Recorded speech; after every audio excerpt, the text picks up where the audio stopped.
السلام علیکم فرینڈز، کتاب محل میں خوش آمدید۔ آج میں کالا جادو اور سایہ قسط نمبر 10 کے ساتھ حاضر ہوں۔ ایپیسوڈ کی شروعات سے پہلے آپ سب سے گزارش ہے کہ چینل کو سبسکرائب کر لیں اور ساتھ میں جو بیل آئیکن کو بھی دبا دیں تاکہ آنے والی ہر ویڈیو کا نوٹیفیکیشن آپ سب کو فوراً مل سکے۔ آئیے ایپیسوڈ کی طرف بڑھتے ہیں۔ ارے بدبختو، ساری عمر گنوانے کے بعد تو مجھے یہ خوشی ملی تھی کہ میں باپ بننے والا ہوں۔ تم نے مجھ سے میری وہ خوشی چھین لی۔ اب بتاؤ میں کیا کروں؟ صاحب جی، کوئی جگہ نہیں چھوڑی ہم نے۔ آپ کے بارے میں معلوم نہیں تھا کہ آپ کہاں ہیں، ورنہ آپ کو فوراً ہی اطلاع دی جاتی۔ چپا چپا چھان مارا ہے ہم نے، اور سچی بات تو یہ ہے صاحب جی کہ ہم نے خفیہ طور پر حویلی میں بھی معلومات حاصل کی تھیں کہ کہیں چھوٹی بیگم صاحبہ ادھر تو نہیں پہنچی، مگر کہیں سے کوئی نام و پتہ نہیں ملا۔ صاحب جی ہم تو خود پریشان ہیں۔ تو کیا صبر کر لوں میں عرشیہ کو، اپنی اولاد کو صبر کر لوں کیا؟ کچھ سمجھ میں نہیں آ رہا کہ کیا کروں کیا نہ کروں۔ ان برے حالات کے باوجود چودھری شاہ نواز نے شاہینہ بیگم کی جانب رخ نہیں کیا تھا، لیکن دل میں نہ جانے کیا کیا خیالات گردش کر رہے تھے۔ وہ اس فقیر کے بارے میں بھی سوچ رہے تھے، اور انہوں نے حمید خان کو یہ ہدایت بھی کی تھی کہ صرف عرشیہ بیگم کو ہی نہیں بلکہ گھوم پھر کر اس فقیر کو بھی تلاش کیا جائے۔ شہباز نے اقبال کو پوری تفصیل بتائی اور اقبال دنگ رہ گیا، اور اس نے کہا، ناممکن بات ہے، طب کی تاریخ میں کہیں ایسا واقعہ نہیں ملتا کہ کوئی وجود آکسیجن کے بغیر کچھ لمحوں کے لیے بھی زندہ رہ سکا ہو، اور پھر نامولود کا عمل بھی ایک الگ حیثیت رکھتا ہے۔ ایک مردہ جسم سے آپریشن کے ذریعے، اور وہ بھی کچھ دیر کے بعد تک ولادت کرائی جا سکتی ہے، اس پر بھی اس کے امکانات کم ہوتے ہیں کہ جنم لینے والی ہستی زندگی پالے۔ اگر اسے تھوڑی ہی دیر کے بعد آکسیجن مل جائے تب تو اس میں زندگی کے آثار دوبارہ پیدا ہو جاتے ہیں، ورنہ عام طور سے ماں کی موت کے ساتھ ہی اس کی شکم میں پرورش پانے والا وجود لمحوں میں دم توڑ دیتا ہے۔ ظاہر ہے آکسیجن کے منتقل ہونے کا عمل ختم ہو جاتا ہے، مگر تم کہتے ہو کہ 7-8 دن کے بعد وہ قبر کھودی گئی تھی، یا مجھے یہ ایک ناقابل یقین سی بات معلوم ہوتی ہے۔ اگر تمہاری جگہ میں بھی کسی اور کی زبانی یہ کہانی سنتا تو مجھے یقین نہ آتا، مگر اب اس بات کو کیا کہو گے کہ وہ نوزائیدہ بچی میرے گھر میں پرورش پا رہی ہے۔ ویسے میں تمہیں بتاؤں اقبال، اس میں کچھ پراسرار حقیقتیں پوشیدہ ہیں جو ماورائے عقل ہیں۔ مثلاً اس رات وہ قبر کھودنے والے کون تھے، یا اس عورت کی تدفین کرنے والے کون تھے جنہوں نے اپنے پتے تک غلط لکھوائے تھے، اور اس کے بعد دوبارہ قبر کیوں کھودی جا رہی تھی، پھر ایک تیز روشنی نے انہیں بھاگنے پر مجبور کیوں کر دیا تھا۔ اس کے علاوہ تمہیں ایک اور بات بتاؤں، اس بچی کے سرہانے بچوں کے استعمال کی بے شمار چیزیں دستیاب ہوئیں، جدید ترین لباس، بہت سی عمدہ قسم کے دودھ پلانے والے فیڈر جو مختلف اقسام کے تھے، دودھ کے ڈبے، وہ تمام چیزیں جو بچوں کی استعمال کی ہوتی ہیں، یعنی لوشن اور پاؤڈر وغیرہ بھی۔ ایسا لگتا تھا جیسے کسی نے باقاعدگی کے ساتھ ایک بچے کی ولادت کا انتظام کیا ہو۔ اس کے بعد وہ اشیاء ہم تک پہنچا دی ہوں، لیکن یقین کرو پہنچانے والے کا نام و نشان نہیں ملا۔ یار، قبرستان میں رہ کر تمہارے دماغ میں اس طرح کی کہانیاں بیدار ہونے لگی ہیں۔ اس سے بچو شہباز، ہم لوگ پریکٹیکل لوگ ہیں، ہم بھلا ایسی پراسرار کہانیوں پر… یار کمال کرتے ہو، جو مجھ پر بیت چکی ہے وہ سنا رہا ہوں اور تم اسے کہانی قرار دے رہے ہو۔ تب پھر اس سلسلے میں ڈاکٹر حارث سے رجوع کرنا ضروری ہے۔ خدا کی قسم تم نے میرے منہ کی بات چھین لی۔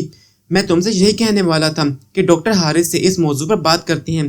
وہ انتہائی زیرک انسان ہیں اور ہر طرح کے معاملات پر واقفیت رکھتے ہیں، پھر مذہبی آدمی بھی ہیں، اسی لیے ان تمام واقعات کی مناسب توجہ کر سکیں گے۔ لیکن سوچ لو، ڈاکٹر حارث کو ساری تفصیلات بتانا ہوں گی اور اس کے لیے پروف دینا ضروری ہوگا۔ جو کچھ میں نے تمہیں بتایا ہے وہی میں انہیں بھی بتا دوں گا، اور پروف کے طور پر وہ بچی ہمارے پاس موجود ہے، وہ میں دکھا دوں گا۔ کیا نام رکھا ہے بچی کا تم لوگوں نے؟ نام تو ابھی تک کوئی نہیں رکھا، ویسے میرے باپ نے اس کے کان میں اذان کہہ دی ہے، پتہ نہیں منیزہ اس کا کیا نام رکھے۔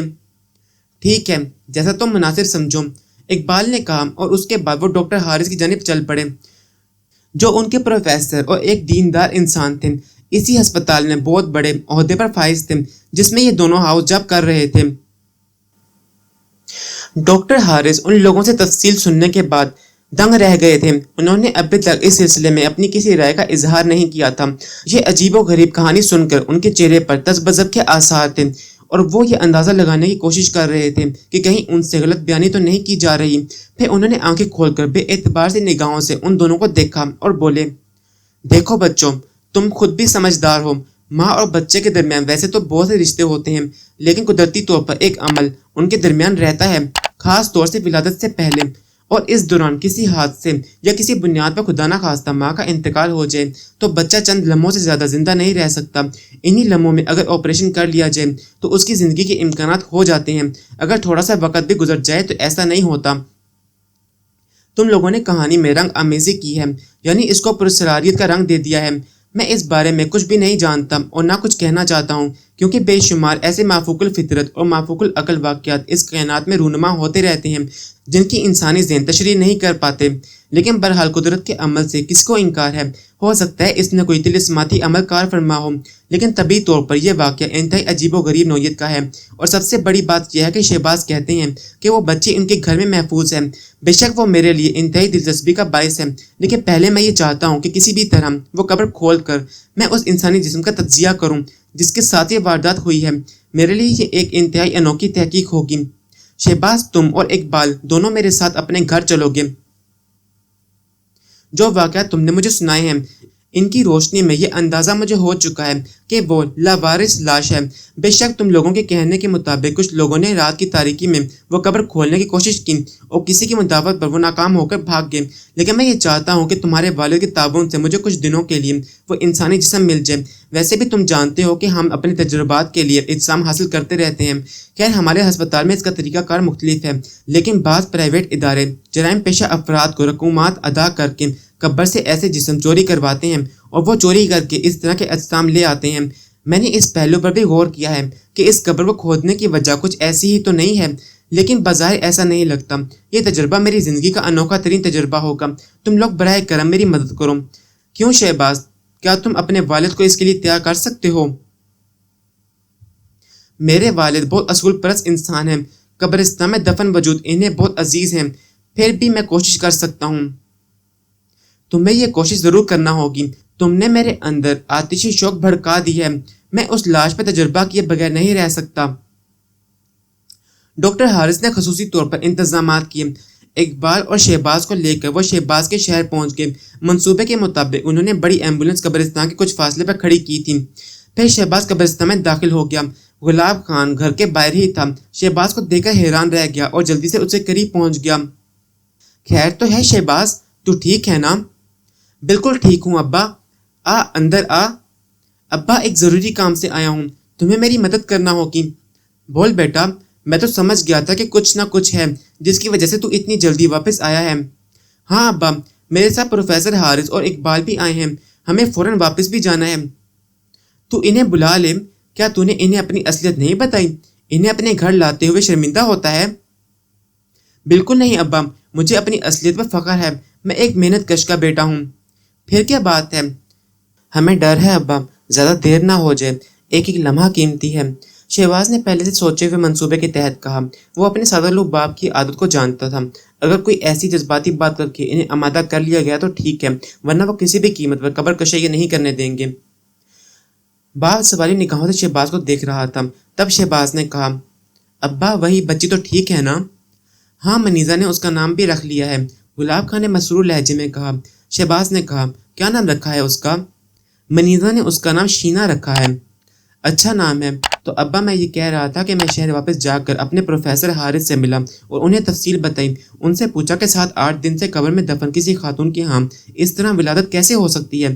تو ڈاکٹر صاحب نے کہا کہ یہ ممکن نہیں ہے، کوئی غلط فہمی ہوئی ہے۔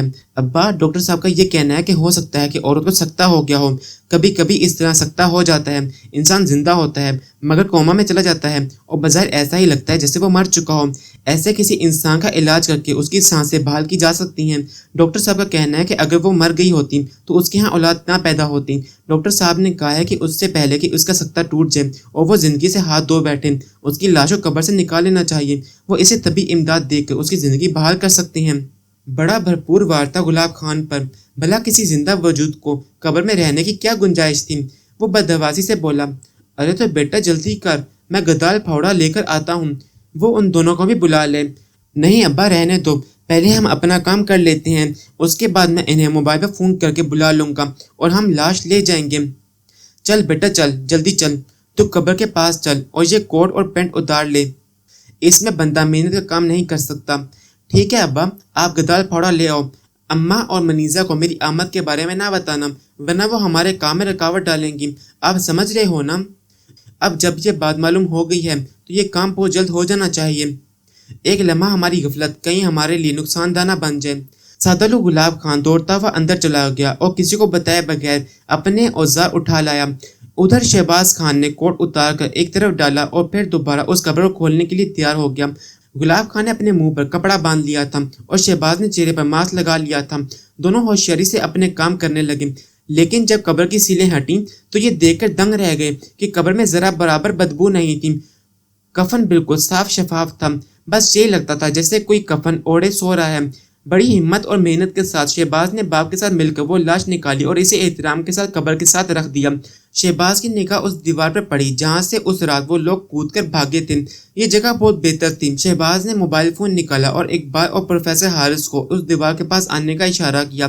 وہ دیوار پر چڑھ گیا اور اس وقت تک وہاں بیٹھا رہا جب تک کہ پروفیسر کی گاڑی یعنی وہ ایمبولینس اس دیوار کے پاس آ کر کھڑی نہ ہو گئی۔